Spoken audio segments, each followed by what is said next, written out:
దేవునికి స్తోత్రం కలుగును గాక. దేవుని యొక్క వాక్యాన్ని మనం చదువుదాం. ప్రసంగి గ్రంథము 9వ అధ్యాయము. ప్రసంగి గ్రంథము 9వ అధ్యాయము 14-15 వచనాలు చదువుదాం. ప్రసంగి గ్రంథము 9వ అధ్యాయము 14-15 వచనాలు చదువుదాం.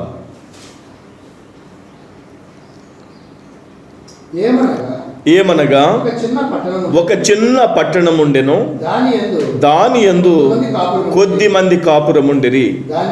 దాని మీదికి గొప్ప రాజు వచ్చి దాని ముట్టడి వేసి దాని ఎదుట గొప్ప బురుజులు కట్టించెను. అయితే అందులో జ్ఞానము గల ఒక బీదవాడుండి తన జ్ఞానము చేత ఆ పట్టణమును రక్షించెను.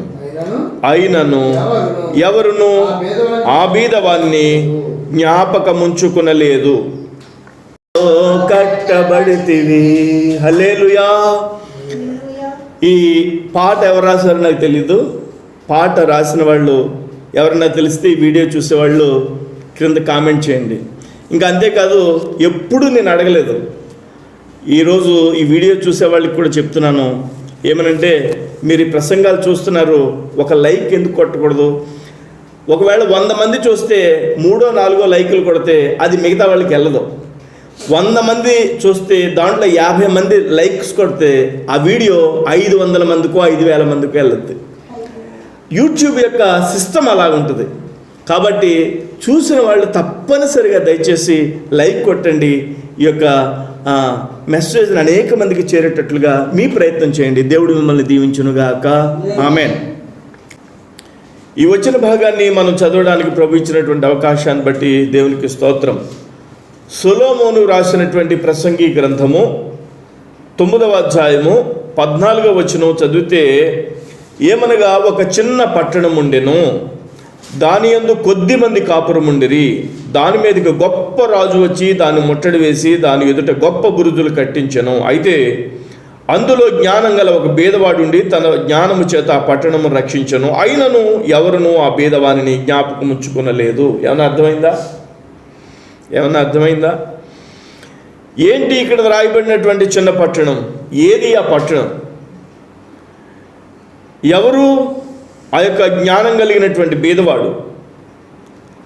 ఆ చిన్ని పట్టణాన్ని ఎలా రక్షించాడు, ఎవరి నుంచి రక్షించాడు అనే విషయాన్ని ఈరోజు మనం ధ్యానం చేయాలి. దేవునికి స్తోత్రం. మర్మయుక్తంగా సొలొమోను ద్వారా ప్రసంగి గ్రంథంలో ప్రభువారు రాయించినటువంటి యొక్క మాటలను బట్టి దేవుని స్తుతించుదాం. ఒక చిన్న పట్టణం ఉండెను. ఏంటి చెప్పండి? ఒక చిన్న పట్టణం ఉండెను.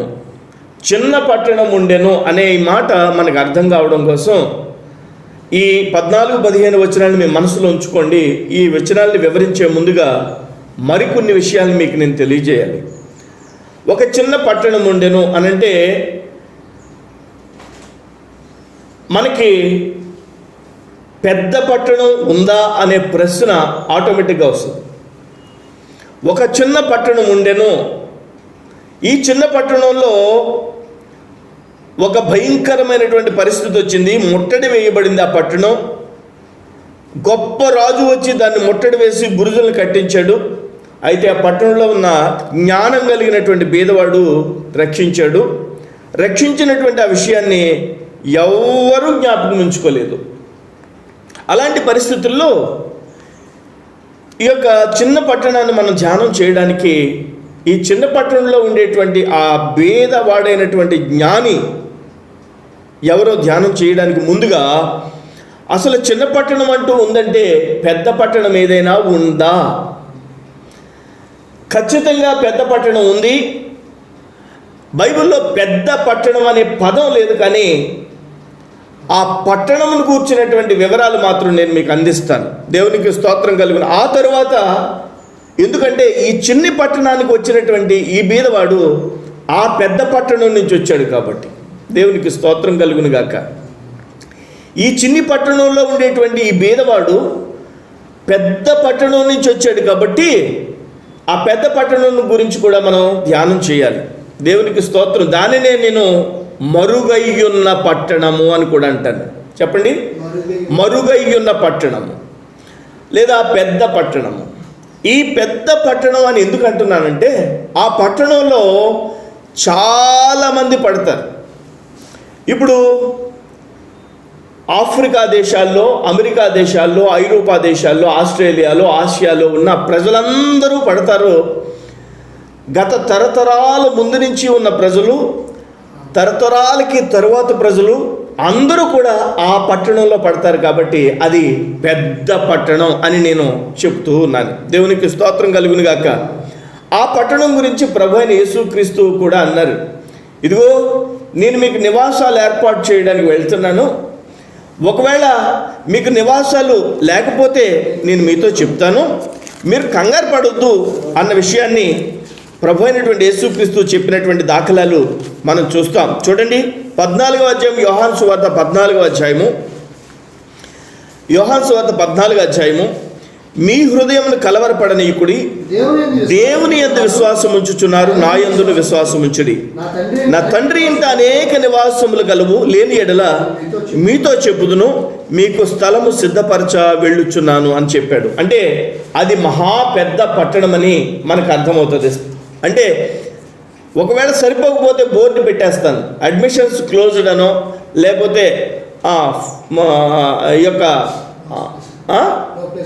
నో ప్లేస్ అనో నేను పెడతాను, కానీ మీరు అంతవరకు మీ హృదయాలను కలవరపడనివ్వద్దు అని అన్నాడు. చూడండి, ప్రకటన గ్రంథంలో ఆ పట్టణం గురించి కొద్దిగా వివరాలు మనకు కనిపిస్తాయి.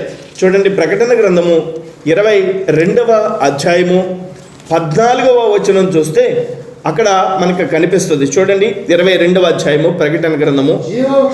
జీవ వృక్షమునకు హక్కు గలవారై కొమ్మముల గుండా ఆ పట్టణములోనికి ప్రవేశించున్నట్లు తమ వస్త్రములను ఉదుకుకుని వారు ధన్యులు.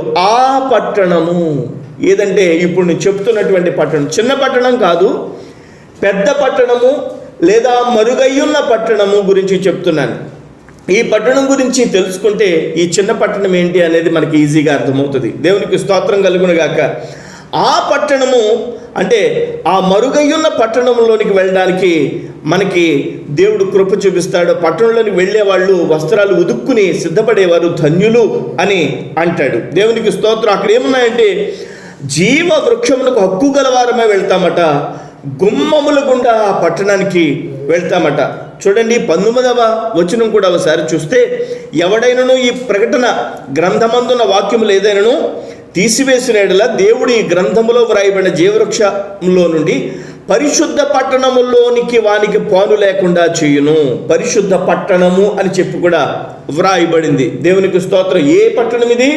పెద్ద పట్టణము, మరుగయ్యున్న పట్టణము, పరిశుద్ధ పట్టణము అని చెప్పి ఆ పట్టణాన్ని పిలుస్తూ ఉంటారు.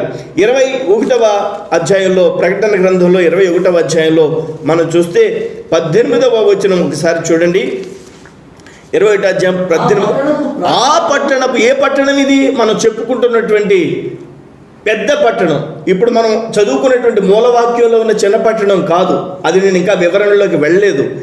ఆ పట్టణము ప్రాకారము సూర్యకాంతములతోనూ కట్టబడిను, పట్టణము స్వచ్ఛమగు స్ఫటికముతో సమానమైన శుద్ధ సువర్ణముగా నున్నది అని చెప్పి వ్రాయబడింది. అది సువర్ణమయమైనటువంటి పట్టణం.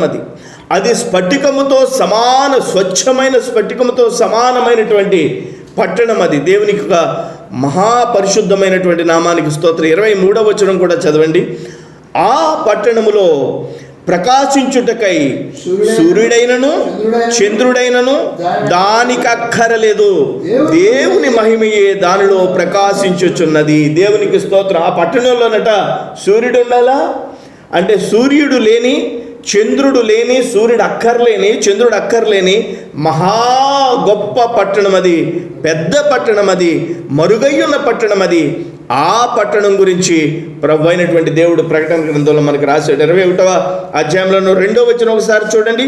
మరియు నేను నూతన యెరూషలేము అను ఆ పరిశుద్ధ పట్టణము తన భర్త కొరకు అలంకరింపబడిన పెండ్లి కుమార్తె వలె సిద్ధపడి పరలోకమందున దేవుని యొద్ద నుండి దిగివచ్చుట చూచితిని.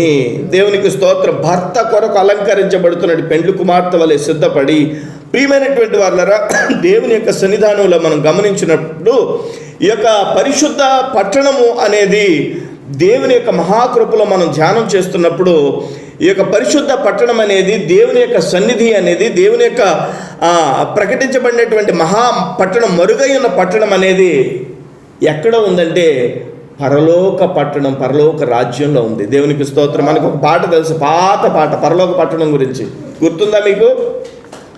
పరలోక పట్టణము 12 గుమ్మములు, 12 గుమ్మములు.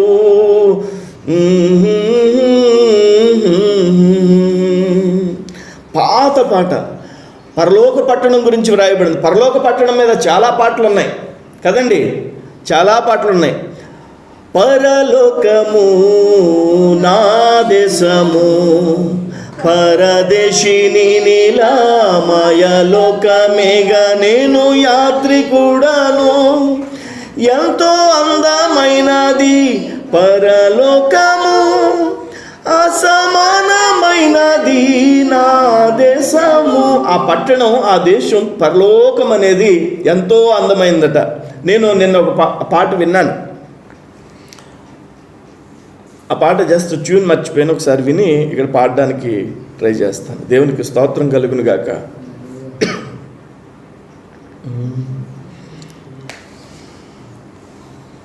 ట్యూన్ గుర్తొచ్చింది. దేవునికి స్తోత్రం కలుగును గాక. ఈ పాట ఇప్పుడు ఓ పరలోక పట్టణం అని ఈ పాట బహుశా తెలంగాణ బిడ్డ తన యొక్క కలం నుండి జాలువారినటువంటి పాట అయి ఉంటుంది. ఎవరు రాస్తారో నాకు తెలియదు, కానీ అద్భుతమైనటువంటి పదజాలంతో చక్కని రీతిలో రాశారు ఈ పాట. దేవునికి స్తోత్రం. ఓ పరలోక పట్టణమా, 12 రాళ్లతో కట్టబడితివి. ఓ పరలోక పట్టణమా, 12 రాళ్లతో కట్టబడితివి. 12 గుమ్మాల మధ్యలో నా రాజు, స్తుతింపబడుచుండే నా యేసు. 12 గుమ్మాల మధ్యలో నా రాజు, కొనియాడబడుచుండే నా యేసు. ఓ పరలోక పట్టణమా, 12 రాళ్లతో కట్టబడితివి. ఓ పరలోక పట్టణమా, 12 రాళ్లతో కట్టబడితివి. ఆకలుండదు అక్కడ, దాహముండదు, బాధలుండవు అక్కడ, శోధనుండదు. పాడండి. ఆకలుండదు అక్కడ, దాహముండదు, బాధలుండవు అక్కడ, శోధనుండదు. ఆనందమానందమే, సంతోషం సమాధానమే. ఆనందమానందమే, సంతోషం సమాధానమే. ఓ పరలోక పట్టణమా, 12 రాళ్లతో కట్టబడితివి. ఓ పరలోక పట్టణమా, 12 రాళ్లతో బడితివి. చీకటుండదు అక్కడ, చింతలుండవు, నరకముండదు అక్కడ, నాశనముండదు. చీకటుండదు అక్కడ, చింతలుండవు, నరకముండదు అక్కడ, నాశనముండదు. ఆనందమానందమే, సంతోషం సమాధానమే. ఓహో ఆనందమానందమే, సంతోషం సమాధానమే. ఓ పరలోక పట్టణమా, 12 రాళ్లతో కట్టబడితివి. ఓ పరలోక పట్టణమా, 12 రాళ్లతో కట్టబడితివి.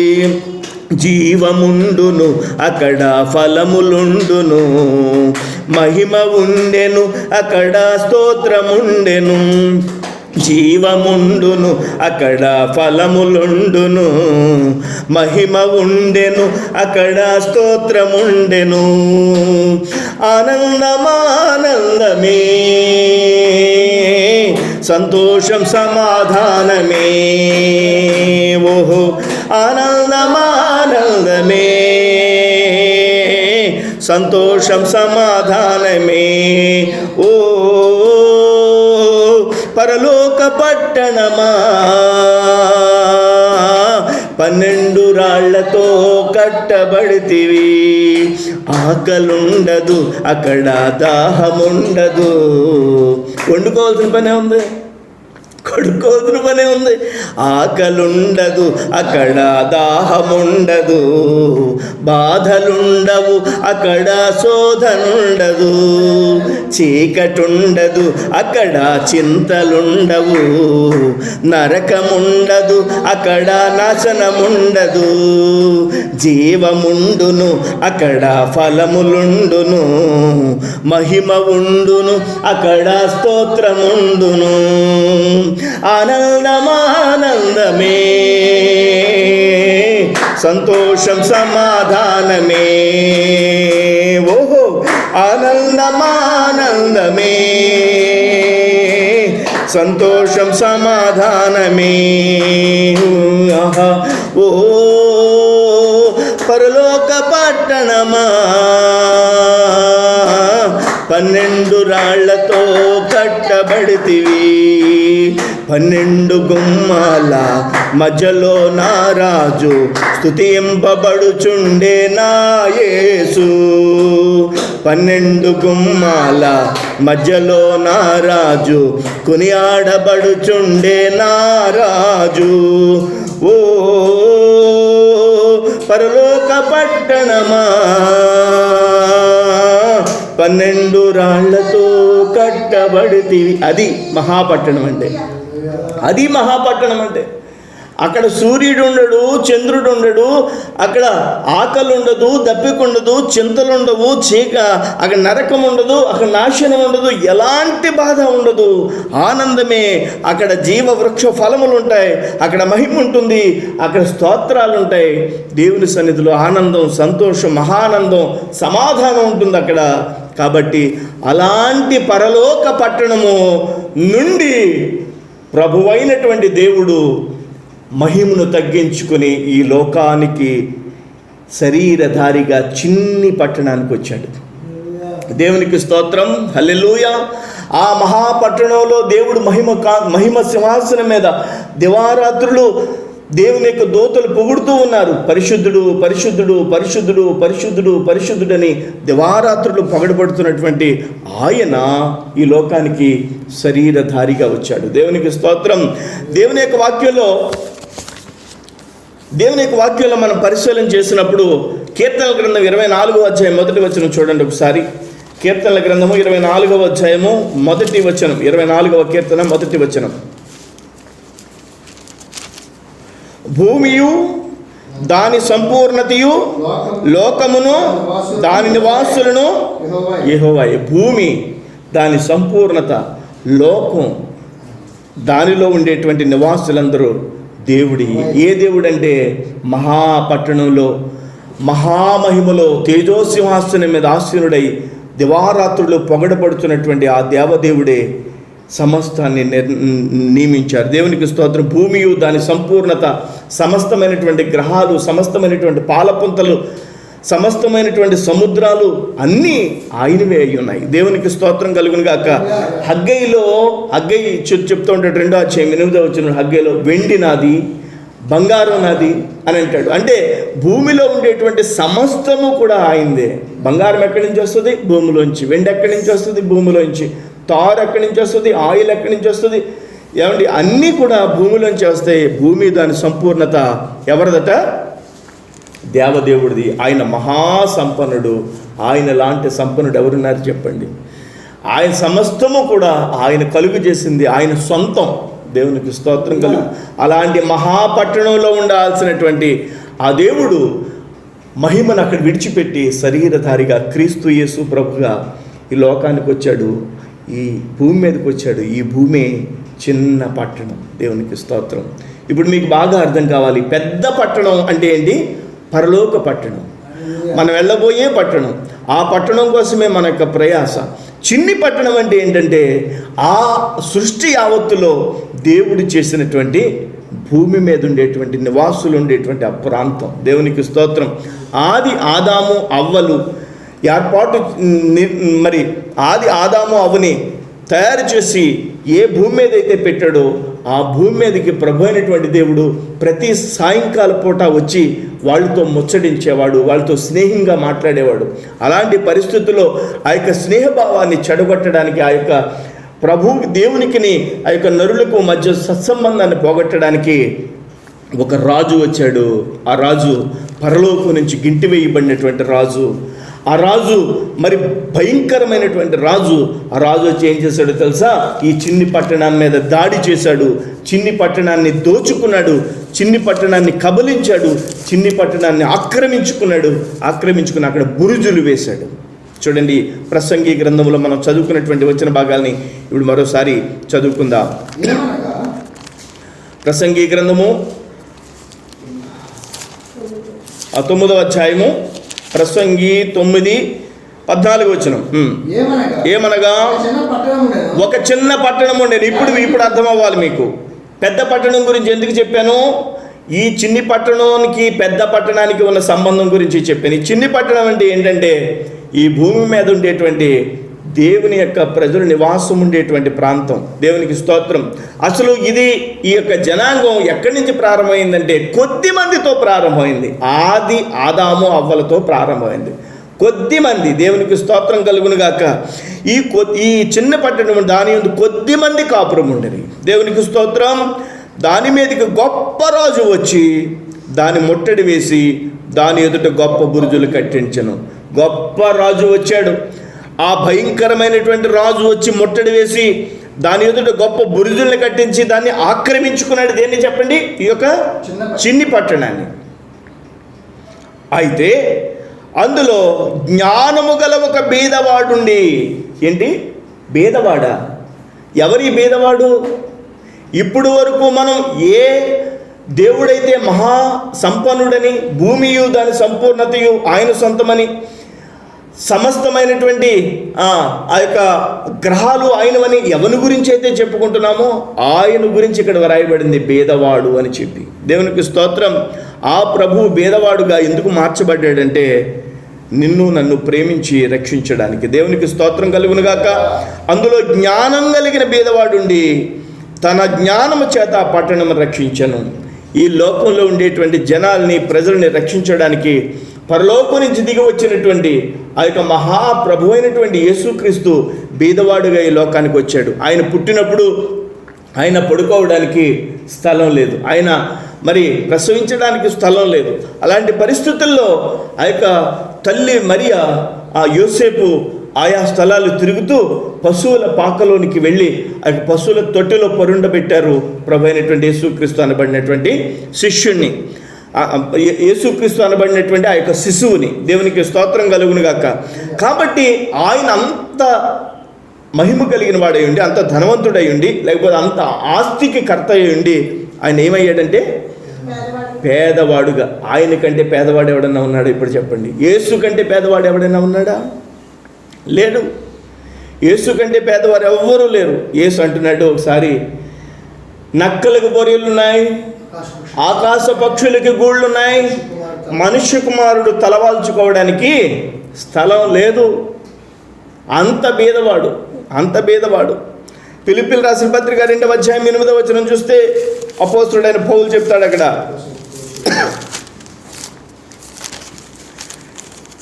అపోస్తలుడైన పౌలు రాసినటువంటి ఫిలిప్పీయులకు రాసిన పత్రిక 2వ అధ్యాయము 8వ వచనం చూడండి. మరియు ఆయన ఆకారమందు మనుష్యుడిగా కనబడి మరణం పొందినంతగా, అనగా శిలువ మరణం పొందినంతగా విధేయత చూపిన వాడై తన్ను తాను తగ్గించుకొనేను. రిక్తునిగా, ఆయన బీదవానిగా, ఆయన భయంకరమైనటువంటి పేదవానిగా ఆయన ఈ లోకంలో తగ్గించుకుని వచ్చాడు తనకు తానుగా. అందుకనే చిన్ని పట్టణం ఒకటి ఉంది. ఆ చిన్ని పట్టణం మీదుగా గొప్ప రాజు వచ్చి దాన్ని ఆక్రమించుకుని బురుజులు వేశాడు. అయితే ఆ పట్టణంలో ఉండేటువంటి బీదవాడైనటువంటి జ్ఞాని ఏం చేశాడంటే ఆ పట్టణాన్ని రక్షించాడు. దేవునికి స్తోత్రం. జ్ఞాని, మహాజ్ఞాని ఎవరంటే ప్రభు అయినటువంటి యేసుక్రీస్తు. దేవునికి స్తోత్రం. ఆయన ఆయన యొక్క జ్ఞానము మితిలేనిది. ఆయన మరి దేవుని యొక్క వాక్యాన్ని 12 సంవత్సరాల వయసులోనే చెప్తున్నప్పుడు అక్కడ ఉండేటువంటి ప్రజలు అనుకుంటున్నారు, ఈయన వడ్లవాని కుమారుడు కాడా, ఈయన యోసేపు కుమారుడు కాడా, ఎలా మాట్లాడుతున్నాడు అని చెప్పి చెప్తున్నారు. దేవునికి స్తోత్రం. ఈ మధ్య ఒక చిన్న పిల్లాడు మెసేజ్కి వెళ్తున్నాడు, చూసారా మీరు?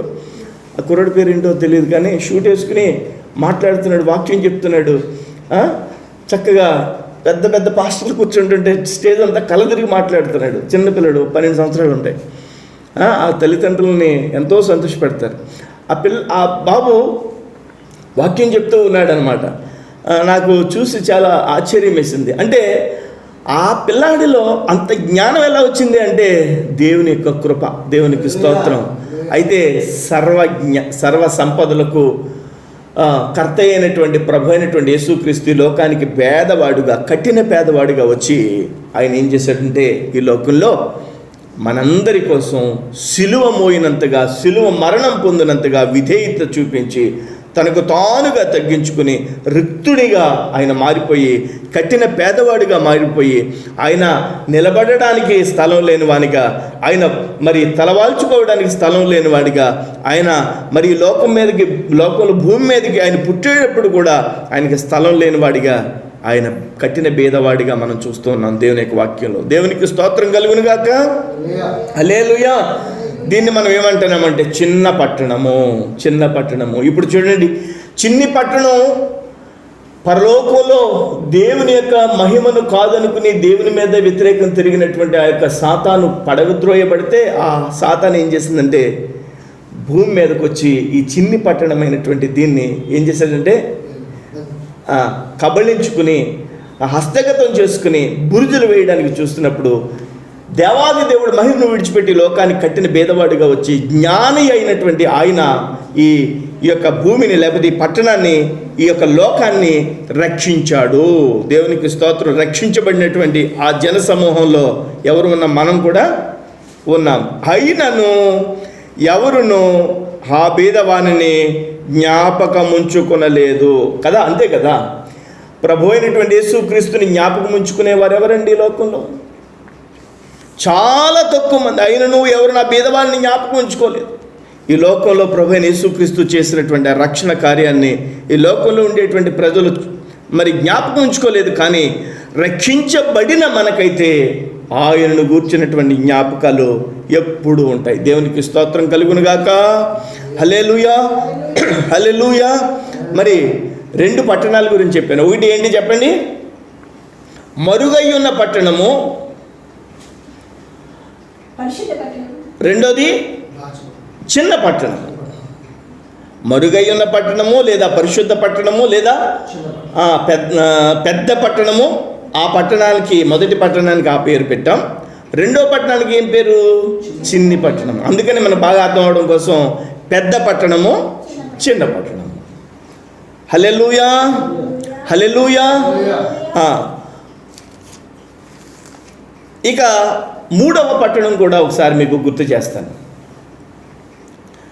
ఈ 3వ పట్టణము గుర్తు చేయడానికి ఒకసారి మనం చూడండి, లూకా సువార్త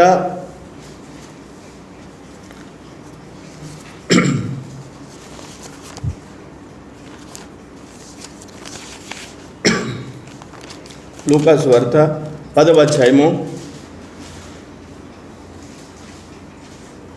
లూకాసు వార్త 10వ అధ్యాయము 30వ వచనం.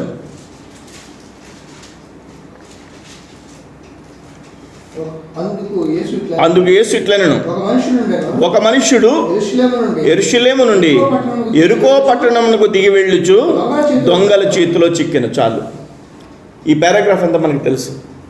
ఎక్కడి నుంచి దిగి వెళ్తున్నాడట?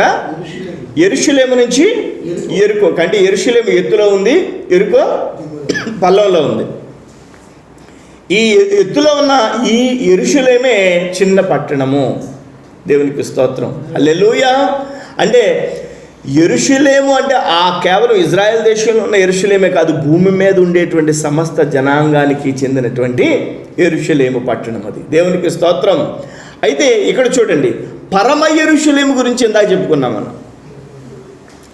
ఆనందయాత్ర, ఇది ఆత్మీయ యాత్ర, యేసుతో నూతన యెరూషలేము యాత్ర, యేసుతో నూతన యెరూషలేము యాత్ర. అది ఆ నూతన యెరూషలేము అంటే మనం వెళ్ళబోయేటువంటి పరిశుద్ధ పట్టణం. దేవునికి స్తోత్రం. ఈ యెరూషలేము అంటే బీదవాడుగా క్రీస్తు ప్రభువారు దిగి వచ్చి రక్షించినటువంటి చిన్న పట్టణం. దేవునికి స్తోత్రం. ఈ యెరూషలేము అంటే దేవుని యొక్క సన్నిధి, రక్షించబడినటువంటి దేవుని యొక్క సన్నిధి, దేవుని యొక్క సంఘము ఉన్నటువంటి ఈ స్థానం నుంచి ఒక వ్యక్తి యెరికో పట్టణానికి వెళ్ళిపోతున్నాడు. ఇప్పుడు చూడండి, యెరూషలేము అంటే ఈ యొక్క చిన్న పట్టణంలో ఉన్న వ్యక్తిని రక్షించడానికి పెద్ద పట్టణం నుంచి ఒక వ్యక్తి దిగి వచ్చాడు. అర్థమవుతుందా? ఈ చిన్ని పట్టణంలో ఉన్న ప్రజలను రక్షించడానికి పెద్ద పట్టణంలో నుండి ప్రభు యేసుక్రీస్తు దిగి వచ్చాడు. దిగి వచ్చే లోపల ఇక్కడున్న మనుష్యుడు ఈ యెరూషలేమును విడిచిపెట్టి యెరికోకి వెళ్ళిపోతున్నాడు. దేవుడేమో మానవుడిని రక్షించడానికి యెరూషలేముకి వస్తుంటే, యెరూషలేములో ఉండేటువంటి ఈ చిన్న పట్టణంలో ఉండేటువంటి వ్యక్తి యెరికోకి వెళ్ళిపోతున్నాడు. యెరికో అంటే లోకము, యెరికో అంటే శపించబడింది. చూడండి, యెహోషువ గ్రంథము 6వ అధ్యాయము ఒకసారి తెరిచి చదువుదాం. యెహోషువ గ్రంథము 6వ అధ్యాయము 26వ వచనం. ఆ కాలమున యెహోషువ జనుల చేత శబ్దం చేయించి ఇలా ఆజ్ఞాపించాడు. ఏం చేయించాడు? శపథము. ఏమనుంది అక్కడ? శపథము చేయించి వారికి ఇలాగ ఆజ్ఞాపించను. ఎవడు యెరికో పట్టణం కట్టించపూనుకొను అంటే యెరికో పట్టణం కూలిపోయింది. అప్పటికి కూలిపోయిన పట్టణం అది, మాసిపోయిన పట్టణం అది, మరుగైపోయిన పట్టణం అది. ఇప్పుడు నేను ఇందాకేం చెప్పాను చెప్పండి? మరుగైయున్న పట్టణము, చిన్న పట్టణము, మరుగైపోయిన పట్టణము. మరుగైయున్న పట్టణం వేరు, మరుగైపోయిన పట్టణం వేరు. ఇప్పుడు నేను ఈ వైర్ ఉంటుంది, వైర్ల మీద దాన్ని రోప్ వ్యాన్స్ అంటారు. యెరికో పట్టణం మీద ఈ రోప్ వ్యాన్స్ వెళ్తాయి. ఆ రోప్ వ్యాన్లో ఉన్నాను నేను, అడుగుతున్నాను అక్కడ వాళ్ళని, యెరికో ఏది, యెరికో ఏది, యెరికో ఏది? కింద నుంచి కనిపిస్తుంది కదా. అక్కడ అన్నారు, యెరికో ఏది, యెరికో ఏది అంటావు? యెరికో కూలిపోయింది కదయా, మరుగైపోయింది అది. యెరికో పట్టణం మరుగైపోయింది. ఒకవేళ ఆ మరుగైపోయిన ఆ పట్టణాన్ని కట్టాలని ఎవడన్నా అనుకుంటే ఏమవుద్ది? అక్కడ రాస్తున్నాడు చూడండి. ఇప్పుడు చదవండి, యెహోషువ గ్రంథం 6వ అధ్యాయం 26వ వచనం నుంచి. ఎవడు యెరికో పట్టణమును కట్ట పూనుకొనునో వాడు యెహోవా దృష్టికి శాపగ్రస్తుడగును.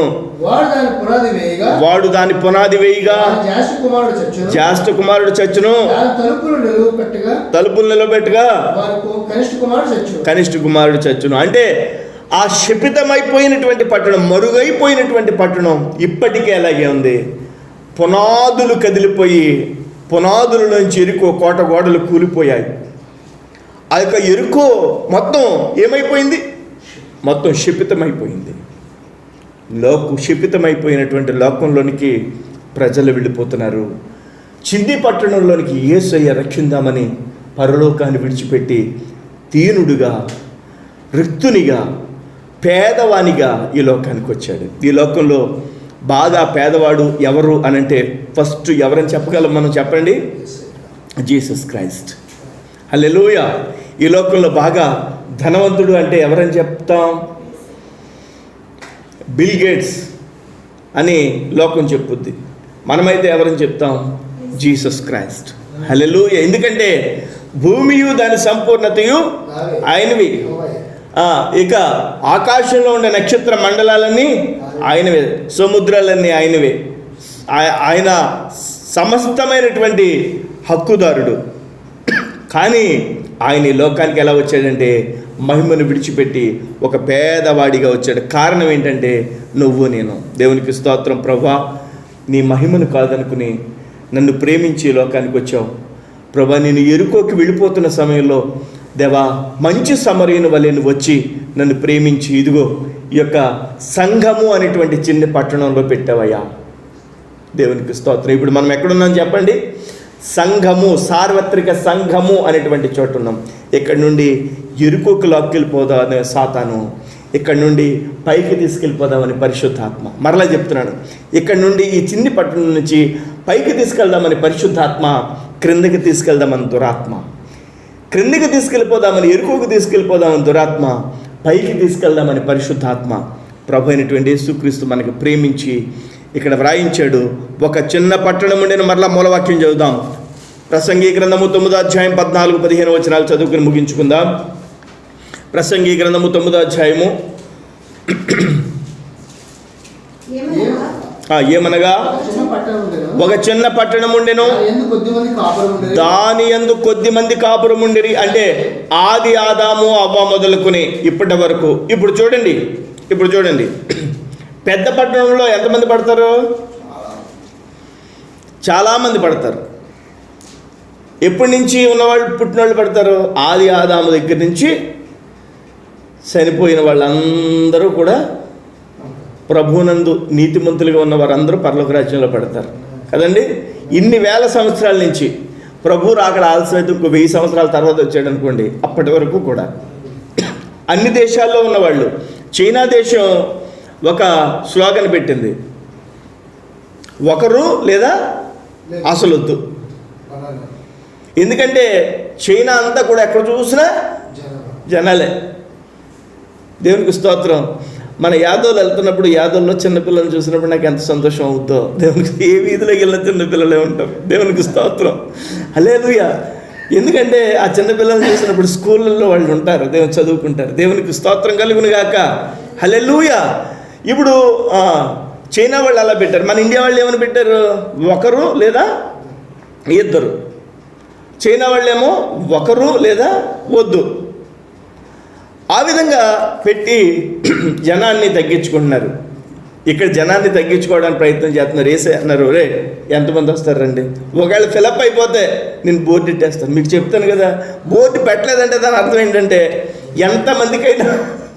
ఇప్పుడు లోకంలో ఉన్న వాళ్ళకి మనం ఏం చెప్తామంటే, అక్కడ స్థలం ఉంది, రండి రండి రండి యేసుని యొద్దకు రమ్మనుచున్నాడు. రండి రండి యేసుని యొద్దకు రమ్మనుచున్నాడు. ప్రయాసపడి భారము మోయువారలర, ప్రయాసపడి భారము మోయువారలర, ప్రభుని చెంతకు పరుగిడి వేగమి. రండి రండి యేసుని యొద్దకు రమ్మనుచున్నాడు. హల్లెలూయా. మనం ఏం చేయాలంటే ప్రజల్ని రండి రండి అని చెప్పి పరలోక రాజ్యం వైపు వెళ్ళడానికి ఈ యొక్క చిన్ని పట్టణంలో యేసుక్రీస్తు ప్రభువారు బీదవాడుగా చేసినటువంటి జ్ఞాన కార్యమును మన వారికి వివరించాలి. యేసు ఎవరంటే మహాజ్ఞాని, ఆయన సర్వ జ్ఞానం కలిగిన వాడు. దేవునికి స్తోత్రం. హల్లెలూయా, హల్లెలూయా, హల్లెలూయా. కాబట్టి దేవుని యొక్క సన్నిధిలో భూమి గుండ్రంగా ఉంది అని చెప్పి బైబిల్లో మనం చదువుకోగలం. భూమి గుండ్రంగా ఉందని చెప్పి శాస్త్రజ్ఞులు ఈ మధ్యకాలంలో నిరూపించారు. హల్లెలూయా. భూమి నిరాకారంగా ఉంది, ఒకప్పుడు ఆకారం కలిగింది. ఇప్పుడు చూడండి, మూకిడిలోనే నూనె వేసిన తర్వాత బాగా బాగా కాసిన తర్వాత పొకిడిలు ఇలాగే వేస్తాం కదా, వేస్తామా? వేసినప్పుడు ఏమవుద్ది? దానికి ఆకారం ఉంటుందా? మీరు సముద్రం మీద పొకోడీలాగా భూమి ఉంది, అవునా కదా? ఆస్ట్రేలియా అక్కడ, ఆసియా ఇక్కడ, ఏమండి ఐరోపా, ఉత్తర అమెరికా, దక్షిణ అమెరికా లేవంటారా? భూమి నిరాకారముగా చేయబడింది. ఎప్పుడో తెలుసా? ఎప్పుడో చెప్తున్నాను, అది గొప్ప రాజు వచ్చాడు త్రోసివేయబడినప్పుడు. వాడు వచ్చి బురుజులు వేశాడు, వచ్చి వచ్చి వచ్చి వచ్చి ఎక్కడ పడ్డాడంటే భూమి మీద పడ్డాడు. తపక్కమని పడేసరికి భూమి చెల్లాచెదరైపోయింది. అదొక పెద్ద మర్మం. దేవునికి స్తోత్రం కలుగును గాక. హల్లెలూయా. భూమి ఈ విధంగా ఉండేది కాదు. అందుకనే ఏదైనా పట్టణం ఎక్కడుందో ఇప్పుడు మనకి తెలియదు. కారణం అదే. ఏదైనా పట్టణం ఎక్కడుంది ఉండేది? చాలామంది అడుగుతారు, అసలు ఏదైనా పట్టణం భూమి మీద కదా ఉండేది, ఏ దేశంలో ఉంది, ఎక్కడుంది? ఏదైనా పట్టణం అనేది, ఏదైనా తోట అనేది ఆ భూమి మీదకు సాతాను ఎప్పుడైతే త్రోయబడ్డాడో ఆ చెల్లా చెదిరైపోయిందో భూమి నిరాకారంగా అయిపోయింది, ఆకారం లేదనగా. ఎంత గొప్ప కృప చూపించాడు దేవుడు మనకు. ఆయన భేదవాడై ఉండి మనల్ని ఏం చేస్తున్నాడంటే, దేవుడు కృప చూపించి మనల్ని ఆశీర్వదిస్తున్నాడు. చూడండి, ఆకలుండదు అక్కడ దాహముండదు. రాత్రి జ్వరంలోనే ఈ పాట. మంచి జ్వరమా? జ్వరం అయితే నాకే. ఆకలుండదు అక్కడ దాహముండదు, బాధలుండవు అక్కడ శోధనుండదు.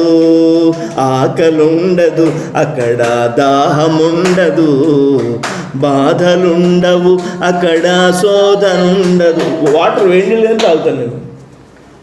దాహమే లేకపోతే వేడి నీళ్ళు ఎందుకంటే మార్చి, ఏప్రిల్, మే 3 నెలలు మాత్రం ఓవర్ కూలింగ్ తాగుతాను. మిగతా నెలల్లో కాచి చల్లార్చి బాగా కాయాలి. దేవునికి స్తోత్రం. చీకటుండదు అక్కడ చింతలుండదు, నరకముండదు అక్కడ నాశనముండదు. జీవముండును అక్కడ ఫలములుండును, మహిమ ఉండెను అక్కడ స్తోత్రముండెను. ఓ పరలోక పట్టణమా, 12 రాళ్లతో కట్టబడితివి. ఓ పరలోక పట్టణమా, 12 రాళ్లతో కట్టబడితివి. 12 గుమ్మాల మధ్యలో నా రాజు, స్తుతింపబడుచుండే నా యేసు. 12 గుమ్మాల మధ్యలో నా రాజు, కొనియాడబడుచుండే నా రాజు. ఓ పరలోక పట్టణమా, 12 రాళ్లతో కట్టబడితివి. ఓ పరలోక పట్టణమా, 12 రాళ్లతో కట్టబడితివి. హల్లెలూయా. ఈ పాట ఎవరు రాశారో నాకు తెలీదు. పాట రాసిన వాళ్ళు ఎవరన్నా తెలిస్తే ఈ వీడియో చూసేవాళ్ళు క్రింద కామెంట్ చేయండి. ఇంకా అంతేకాదు, ఎప్పుడు నేను అడగలేదు. ఈరోజు ఈ వీడియో చూసే వాళ్ళకి కూడా చెప్తున్నాను. ఏమనంటే, మీరు ఈ ప్రసంగాలు చూస్తున్నారు, ఒక లైక్ ఎందుకు కొట్టకూడదు? ఒకవేళ 100 మంది చూస్తే 3 4 లైకులు కొడితే అది మిగతా వాళ్ళకి వెళ్ళదు. 100 మంది చూస్తే దాంట్లో 50 మంది లైక్స్ కొడితే ఆ వీడియో 500 మందికో 5000 మందికో వెళ్ళద్ది. యూట్యూబ్ యొక్క సిస్టమ్ అలాగుంటుంది. కాబట్టి చూసిన వాళ్ళు తప్పనిసరిగా దయచేసి లైక్ కొట్టండి. ఈ యొక్క మెసేజ్ని అనేక మందికి చేరేటట్లుగా మీ ప్రయత్నం చేయండి. దేవుడు మిమ్మల్ని దీవించునుగాక. ఆమేన్. చిన్న ప్రార్థన చేసుకుందాం, మోకరించండి.